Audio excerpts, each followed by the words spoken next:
এই সংসারে সবচেয়ে বড় পাপ কি হতে পারে? কেউ বলবেন অসত্য, কেউ বলবেন ছলনা, আবার কেউ বলবেন লালসা। না, সংসারে সবচেয়ে বড় পাপ হল নারী জাতির অসম্মান, নারীর মান ভঙ্গ করা। কারণ এই অপরাধ কেবল নারীর শরীরকেই নয়, বরং তার মন আর আত্মাকেও আহত করে থাকে। তাহলে এবার প্রশ্ন হলো, যে এই অপরাধ করেছে তাকে কি শাস্তি দেওয়া উচিত? কেউ বলবেন শারীরিক যন্ত্রণা, আর কেউ বলবেন মৃত্যুদণ্ড।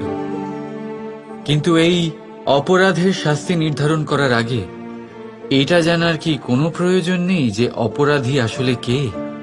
এখন আপনি বলবেন সহজ ব্যাপার, সেই পুরুষ যে নারীর মান ভঙ্গ করেছে। কিন্তু এ কি সম্পূর্ণ সত্যি? নিজের অপমানের জন্য, নিজের সম্মানকে নিজেই হারানোর জন্য কখনো নারী কি নিজে দায়ী হতে পারে না? ভেবে দেখুন, সম্মানহানির থেকে বাঁচার জন্য সর্বপ্রথম সম্মানের সীমার ওপর নজর দেওয়া প্রয়োজন।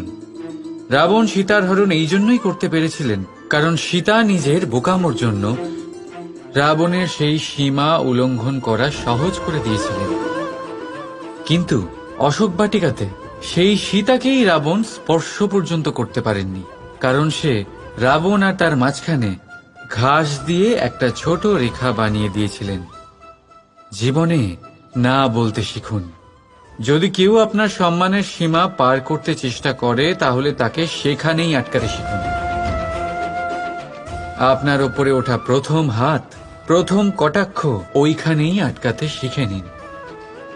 তখন কোনো পুরুষের সাহস হবে না আপনাকে আবার অপমান করতে চেষ্টা করার, কারণ নারী জননী, পূজনীয়। তাই নিজেকে দুর্বল মনে করে আপনি অপরাধী হবেন না।